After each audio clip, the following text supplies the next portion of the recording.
I'm actually shooting this one in 4K. I keep forgetting to set the thing right. Hi, guys! Hi, 4K! Yeah, we're seeing the highest definition. Well, not the highest. That shit thing can shoot. Until the next highest definition. Yeah. It can actually shoot in 8K, because this thing is new, and the future is a very silly place. Yeah. I mean, since we kind of went back in time watching this movie, which was 1997. 1997. All like the people I work with were either not born or they were. Yes. Oh God, the girl I worked with yesterday wasn't born yet. I was turning 10. Oh God, 97. You know, I was like 11 or so. But this didn't come out in the States till a little bit later. So hi, yeah, we went to go see a movie, and an older one at that. I think I'm gonna actually do this as like we like movies in retro. We'll put like retro. Retro. And since you already clicked on this, you know what we saw. We saw Perfect Blue. Yes, Perfect Blue. So yeah, this is one. It's not one that I hadn't seen before. Of all the movies we've watched, I've seen this one. Probably going on 10 times, you know, over the years, you know, if not already that many times. You know, I own it on VHS, DVD, now Blu-ray, and it still holds up. I mean, Satoshi Kon, everything he does is pretty much solid gold. Yeah. And for my birthday, or at least actually I think it was not initially known to you that my birthday was this week, like off the top of your head, obviously, because you don't sit there like, okay, when's Matt's birthday? I gotta make sure. Well, I did ask beforehand. Yeah. But, you know, we went out to the movie. It was great. It's always great, and always fun to see the classics on the big screen. Yes, it was definitely great to, especially, you know, to see it's an original format. I've always seen it the dub, not the sub. Yeah, I saw the dub the first time too on VHS.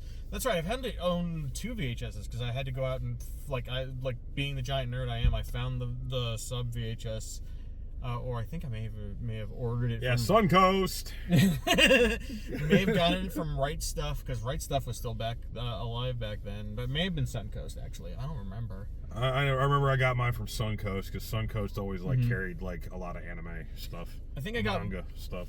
I think I got my initial one from like Best Buy or something. But regardless, if you haven't seen Perfect Blue, it's the story of a pop idol named Mima, who was part of a trio called Cham, and she decides, or like it was a combination of her and her agent, that they were going to transition her from pop idol to actress. And so, you know, it's about her sort of like making that transition, and some of her fans being less than happy, and you know, especially one guy in particular who you start seeing from the beginning, who's kind of obsessed with her. And it's a sort of a thriller mystery mindfuck movie of like what's going on. You know? I mean, the main thing is like mental health. Yeah. So take care of your mental health. That's pretty much the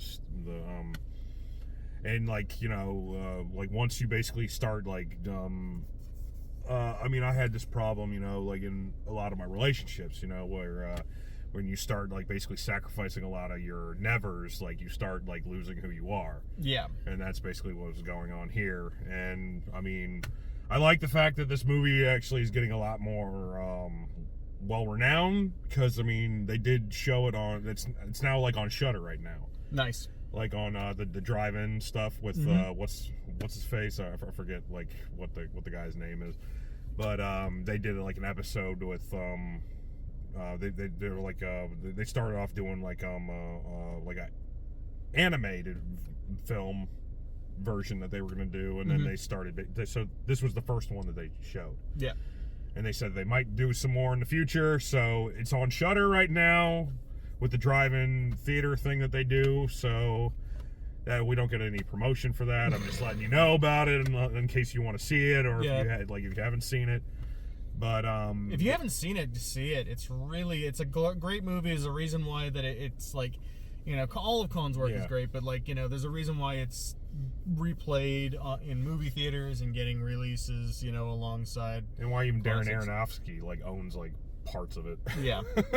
No, beautiful, like Madhouse, beautiful animation, you know, great direction, moments of you don't know what's real, what's going on, you know, it switches back between reality and the show that she's filming and this and that, and you don't know what's in her head and what's in the other person's head and who's doing, and it's just like plotted out so well that it's just definitely worth watching. Yeah. I mean, since this has been out for like almost 30 years, can we get into spoilers a little bit? I mean, a little bit. If you haven't seen it, see it now, and then pause this video, go watch it, come back. Don't not finish this video, or watch the video a few times after you've seen the movie. Like, you know, let it play a few times. You know, hey. Yeah, I mean, Matt might put in the thing later on about like, hey, if you don't want to hear about certain things, like skip to this point. Yeah, I'll probably go home and do that tonight. So, spoilers from this point till whenever. I'll put it down there. So, Mr. Me-Mania, son, the guy who's like the crazed fan, like they make you think that he's the one who's doing it throughout the whole movie and everything, and you know, and then there are moments where you're thinking, oh, is she like having, you know, DID and doing the stuff herself? Yeah. For those of you who don't know what DID is, it's actually the technical term for dissociative identity disorder, which is the actual term for multiple personality disorder. Yeah. Because multiple personality disorder does not really exist in the DSM-5. Yeah, I think it was 4. I think it was mentioned in 4. The multiple personality. Yeah. I mean, it was in 3, I think, and, okay. and then they switched it over to 4, and then 5 was the one that came out like 10 years ago. Yeah. So it was updated like 10 years ago. Yeah, and it's been done very poorly in a lot of media, like, you know. Yeah. This one, I mean, it's, you know, it's definitely, you know, fictionalized in how they resolve it, because there is somebody with multiple personalities in it. And well, the thing about it is that like it took me, you know, this long to realize, like it was this showing actually when we were at the beginning, when we were at the very beginning, when she was like talking to the agent. Rumi. Yeah, Rumi. Yeah. No, not Rumi. It was Rumi was talking to the agent. The agent. Okay, yeah. You know what I mean? Yeah. And I guess she used to be a pop idol. Yeah. Herself, and then she, you know, it didn't get that the first time, like years ago either. Yeah. Yeah, it's like, you know, this is no longer Rumi. I forget her last name. You know, so I guess she was having issues with, you know, loss of her. Yeah, her identity and stuff like that. Her identity and not getting to live that life anymore, and she was sort of living it vicariously through Mima, and so she started to go a little nuts when Mima jumped from pop idol to actress, because she was pushing back hard. Mima's an idol. She's not an actress, you know. Well, like in a way, I guess it was because like when Mima was going through the traumatic events that we had seen, like when she was, you know, changing over to becoming an actress, that it was actually, she was going through the traumatic event too, because she was like losing her because I mean she was attached to this identity as well. She was seeing herself through Mima as a person.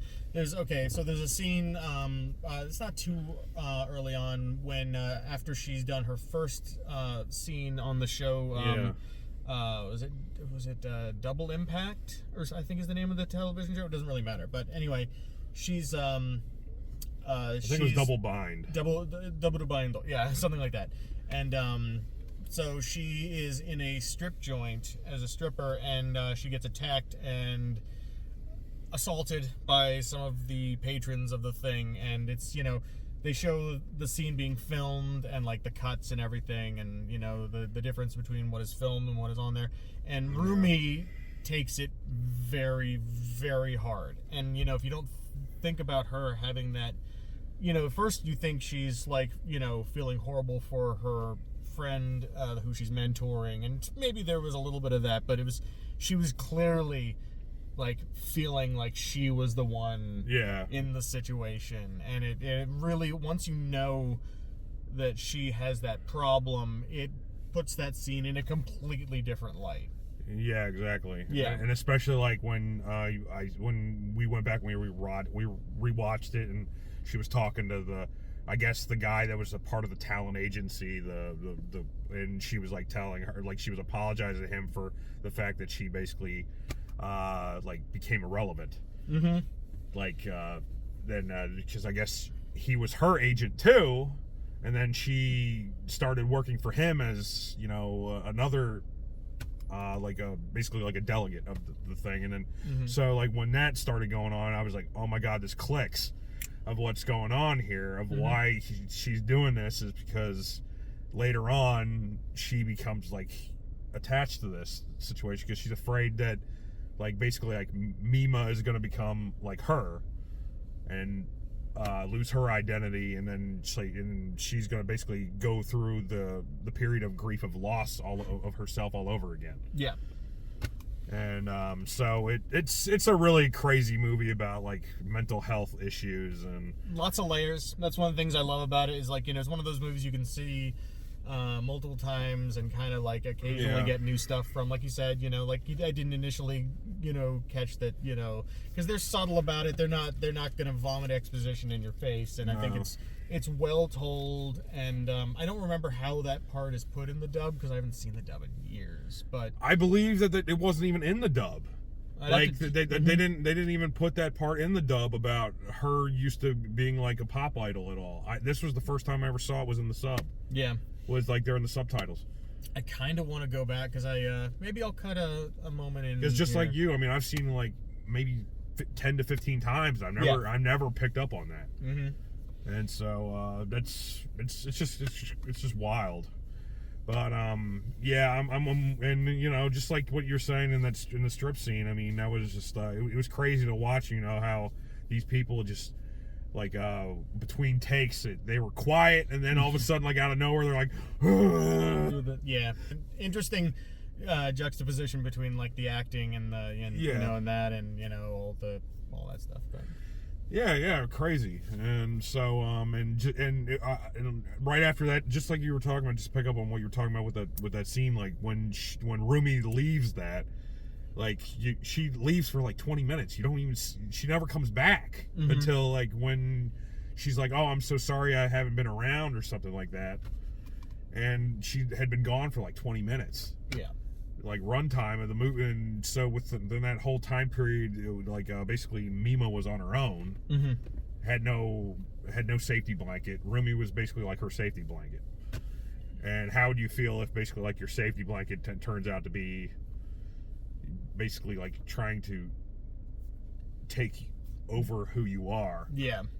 And it's kind of creepy because I mean I actually went through a period of like that with a friend that came to live with me at one time, and then he tried to sort of like emulate me because he really liked me so much or something like that. He's like, yeah, I wish I had your confidence in this. And the next thing I know, like I noticed he's wearing a red dress and chasing you with an ice pick. He's getting his tongue pierced like me, and then he's like, following me to Frostburg State University and the whole shit.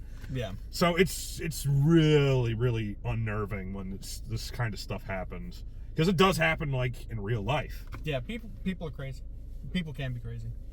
Yeah, so that's just what I got out of it. Take care of your mental health, and yeah, watch out for the people around you. You never know. Watch out for your mental health, the mental health of others as well.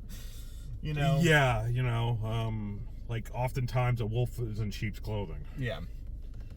And that's just kind of crazy to think about. But anyway, that was a great movie. I was glad to see it on the big screen. Mm-hmm. The only thing I wish is that this theater's only been around for like maybe, how long has it been around? Like, I mean, it's been around since after my wife and I had started seeing together. So it's been about like 12 years, 13 years.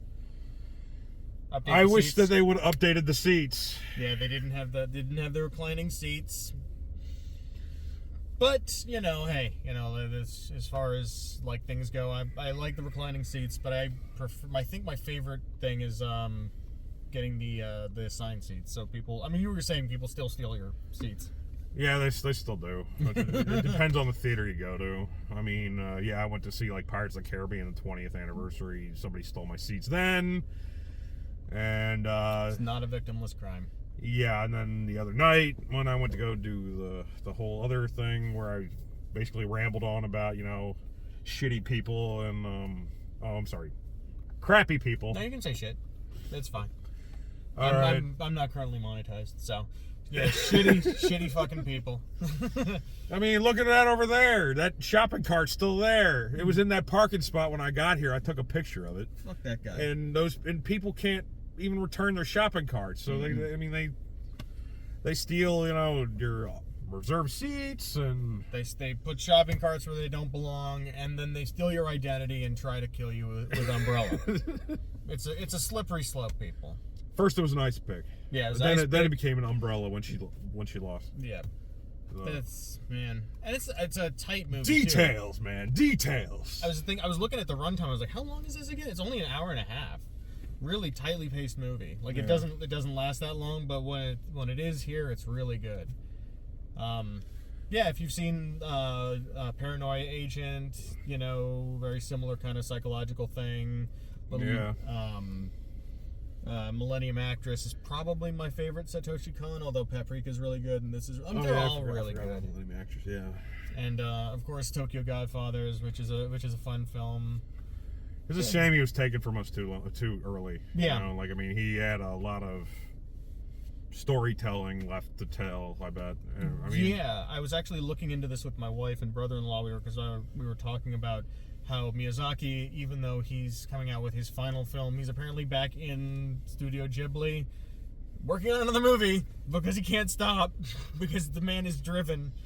So he's not either, and my wife was like, he's one of these days he's not gonna finish one of these movies, which is sad, but he's getting on in years, and someone who's driven like that, who works that hard, it's sad but true, but hey, he's one of the great living directors, so it is what it is. You can't really stop him. I mean, unless, you can, I guess, prove that he's not mentally fit, but he's clearly mentally fit because he's a fucking genius. Yeah. He's just out of his mind in the best of ways. But we were saying he's a workaholic, just like my mother. My mother's probably gonna work until she dies. That's, yeah. So. I don't know, but yeah, that sucks. That sucks. But yeah, Satoshi Kon died mid-production of something, I forget, machine something. It was about a movie that was going to come out about 3 robots after the apocalypse, after all humanity has died, in like a world that is just inhabited by working robots that we created, and it was sort of a adult and family film, film for everybody, about these robots looking for a fabled place, because they run on electricity, obviously, but they're losing places to get that electricity, so lots of robots are just turning off and not turning back on, and so they're looking for a place where they can charge themselves forever. And it sounded really good, and I've seen some storyboards and some concept art, and there's actually, you'll see the characters are in Paprika, they're referenced in various shots in that movie. And it looked really cool, and apparently he was making it with students of animation. He was getting a lot of young animators to work with him on it and kind of take them under his wing. So, showing them the ropes. But then, unfortunately, he passed before the movie could be made or completed. And that blows, because it looked really good, and he was a truly good guy, apparently. Not just an amazing storyteller, but yeah, one of the great losses of filmmaking, not just anime, not just animation, but just filmmaking in general. For sure, it was definitely a big loss for everybody that was involved, and but the one good thing is that he still lives on in a lot of his other works, such as this one. I mean, this one is being re-released into movie theaters, continuously, because it's great. And even now, on Shudder and stuff like that. I mean, people are now talking about it on Shudder, and they weren't talking about it, before. Yeah. So it is becoming more mainstream. Unfortunately, it took about So this movie came out in 97. It's now 2030. It's taken over 25 years. Yeah. For him to get his recognition, but at least in the States, yeah. But he is getting it now. Mm-hmm. For the hardcore people, like, you know, we recognize him. Yeah, for the anime crowd, it was he's always been known for a very, very long time. But you know, he, like, of all, like, the great directors, I mean, he deserves to be up there with people like Miyazaki, I think, in different, you know, like, he's a very different filmmaker, but, you know, talented in the same way. Yeah, I agree. I mean, some people, you know, like some artists, like they are like Nirvana, and they basically come out with like 1 or 2 albums, and then, like, unfortunately, circumstances happen. They burn real bright. And then some are like the Rolling Stones, and they're still around for like 40, 50 years. Yeah, Mick Jagger, who will be like, I don't know, they will wheel him out, you know, probably head in a jar level stuff, you know. He will find a way to keep touring, you know. Oh my God. You know, I heard the other days, like, it just baffled me when I heard this, but Mick Jagger is like actually 1 year younger than Mitch McConnell. And he looks better and speaks better and it has more cognitive ability than Mitch McConnell does. Yeah, well, evil poisons people, I think. Like, that's what, like, he's melting. Mitch McConnell is melting from the inside out because of, like, you know, I think internally he's made of that black gunk, like that black rock from the end of Time Bandits, you know, like, don't touch it, it's evil! And then, like, the parents touch it and they explode. And that's basically what he's like. He's 85% that with, like, some bone and maybe, like, you know, like cartilage. That's kind of that's at least my theory. Yeah, I don't know what he is. And I don't know what my theory is about him. Mm-hmm. Yeah, turtle jokes abound. But yeah, God. But yeah, Mick Jagger still going strong apparently. Like, I mean, nothing's gonna kill Keith Richards either. No. Keith Richards, like, I think he fell out of a tree and then like a coconut hit him in the head, and then they found out he had like cancer or something like that, and then that was how he beat cancer. I don't know. I've heard all kinds of weird stories, like him snorting his dad's ashes and stuff. Maybe it's the Mr. Burns thing where, like, you know, you have his, like, there's so many diseases. It's like the Three Stooges, they can't get through the door. You know, he's like, no, even a slight breeze. Like, I'm invincible. Oh, that's why, you know, like, quite frankly, we need to be exposed to certain things and don't live in a bubble, because, like, I was listening to some guy's podcast the other day. I think it was Jim Cornette's podcast, and some guy emailed him and he was like, "Oh my God, like, I ate a medium rare burger and I was sick for days, and I'm from Canada, and like, we always, you know, make sure our burgers are well done all the way through and blah blah blah." And so apparently this hotel burger, when he came to the States, he got like a medium rare burger from the hotel, and then it made him sick for days. So that's no way to live. You know what I'm saying? So yeah, it's sort of like the same sort of similar thing where, you know, like, where I've been eating like crap from like the hot dog stuff from 7-Eleven, like the they probably don't wash those. Diphtheria and all sorts of, like, you know. My immune system is strong. Yeah, it's like, you know, yeah, exactly. And oh God, that's gotta suck though, eating, like, only knowing well done burgers your whole life. What is with you, Canada? I don't know if that's for real or not. I'm just saying, I was listening to a podcast last night where somebody wrote in and they're like, yeah, I've never had anything but like a well done burger. And I'm from Canada, and that's what's basically like the norm. I'm not trying to make assumptions about you, Canada, so don't try and cancel me. I'm just saying that I choose to go after Jim it. Cornette. I choose to believe it. Anyway. No, but yeah, the point stands. I think, you know, if you don't get exposed to things, then you be made of tissue paper. Pretty much. I mean, like what? Well, so I mean, it's sort of like that episode of Seinfeld with the Bubble Boy, where they were so afraid of him being, exposed to anything that he lived in a bubble. Oh, moops. Oh yeah, moops. That's right. Moops isn't a word. So what are we talking? Oh yeah, Perfect Blue. Good movie. Yes. I guess it's safe to say that you can come back to what we were talking about, like maybe 5 or 6 minutes before. Yeah. We're not talking about spoilers anymore. I'll figure something out. I'll put a doodle thing at the bottom or something. Yeah. Doodle thing. So yeah, I mean, obviously, I don't even need to say if it's shelf worthy. It's shelf worthy many times over. I would say, yeah, it definitely is. Because, I mean, yeah, I bought it multiple times, too. I bought it on VHS from Suncoast, and I got it on DVD. I still need to get the Blu-ray.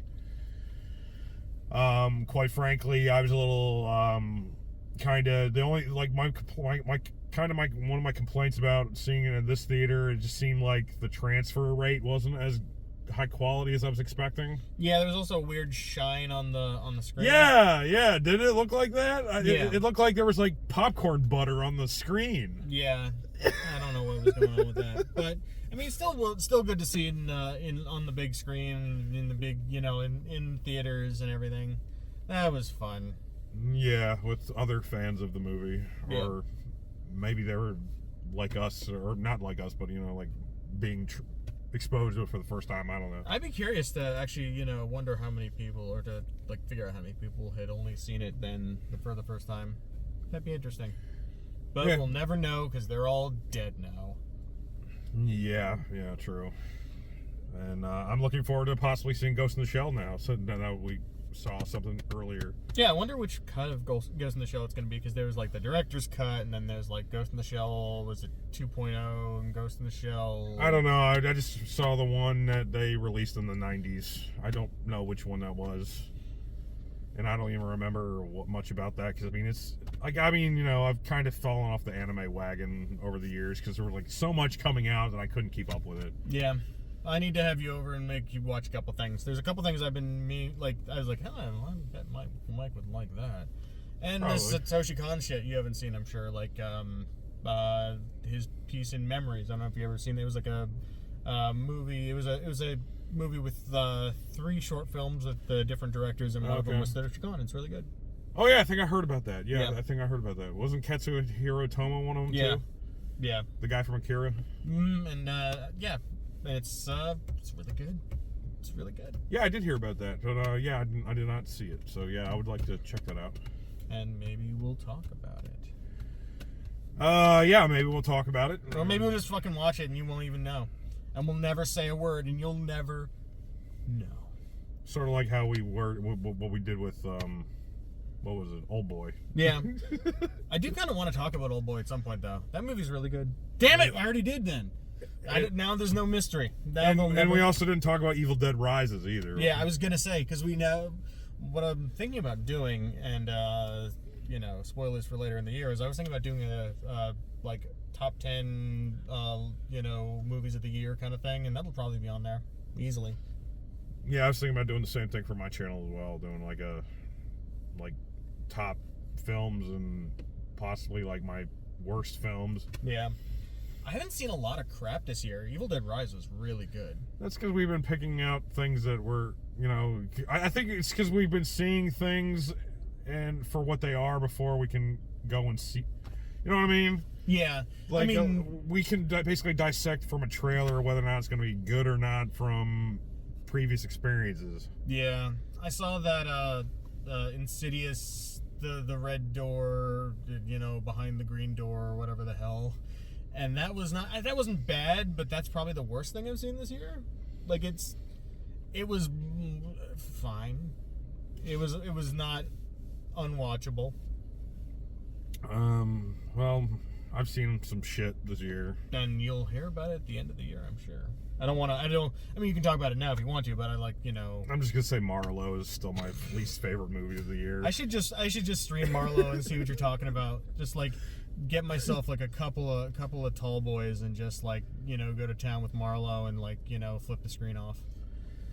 Yeah, there was Marlowe, and I think 65 was also another one that I was really, really disappointed in.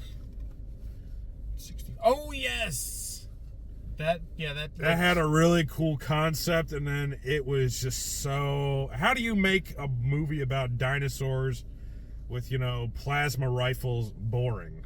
Yeah, like they did a big push and then it disappeared, and I was like, I wonder what happened in the movie. Apparently, it was crap. Yeah. It was. My dad and I, we went and saw it, and we left there. We got there and we're like, it was like only an hour and a half long too, and it felt like it was 2.5 hours long. Yeah. Oh yeah, Skinamarink. I think I saw Skinamarink this year. Fuck Skinamarink. Yeah. Fuck Skinamarink. Fuck Skinamarink. Fuck Marlowe 65. Oh yeah, and Zombie Town by RL Stein. I think those are my 3. We watched the stinkers. trailer. We watched the trailer after we recorded our last thing. We just hung out a little bit, and apparently they showed the whole movie in the trailer. And it looked so bad. The trailer was so bad. Holy crap! And the thing about it is, when I went on to Rotten Tomatoes later on, it has a 75% audience score. How? What are you guys doing? How? And then I heard that there's some kind of new RL Stein Goosebumps movie or something coming out soon. I have no idea. I don't know either. I think it's time that we start, holding RL Stein to a standard of, hey, yeah, you're just pumping out shit for the sake of pumping out shit. Yeah, don't just give him work because he's RL Stein, And I think that's what the premise of Zombie Town was going about, was that the town was basically named after Dan Aykroyd's character, and I think R.L. Stein was basically putting his own, it was like like a biography movie. Yeah. So I don't know why I'm having a hard time saying that word. It's okay.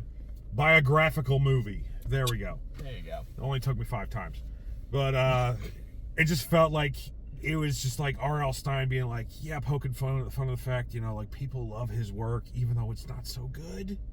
And I think there's even a R.L. Stein award, writer award, if I remember correctly, and he's won it a couple times. That's weird. Isn't it weird? It's a little weird. So then he's coming out with I heard about this R.L. Stein, it's either gonna be a new Goosebumps series or a new Goosebumps movie or something. And I thought the one with Jack Black was kind of fun. That was all right. Oh yeah, the clock tower thing. Yeah, well, no, it was the one that was the actual Goosebumps movie where he played R.L. Stein. Oh yeah. Yeah, I haven't seen the House with the Clock on the Walls. Yeah. I heard that was fun too. Yeah, that was fun. I thought that was R.L. Stein too. Maybe it wasn't. Maybe it was. I don't know. All I know is I'll watch basically anything with Jack Black in it. Yeah, that was Eli Roth directing that one. Okay, Eli Roth is he's pretty talented. Yeah, he has moments. I'm looking forward to his new Thanksgiving movie coming out in November. Oh, yeah. That was based off of the Grindhouse trailers that he did. Yeah. They're finally coming out with that after what only took him 18 years. I think that movie came out it came out in 2007. So 16 years. So it's taken him 16 years to finally come out with Thanksgiving. Yeah. So a lot of good stuff, some bad stuff, and go watch Perfect Blue. It's on Shudder, it's on everything. I think you can watch it on Crunchyroll. If you have Crunchyroll, you've probably already seen Perfect Blue. But anyway, I guess that's it for that. And we will see you guys later. Yeah, see you on the next one. Maybe just sub, share. Yep. Comment below if you've seen the movie. Tell us what your favorite anime is. Yeah, what is your favorite anime movie? Be it a series related movie or a non-series related movie or whatever. And if interact with us any way you can. I'm lonely. Yeah, I'm lonely too. Anyway,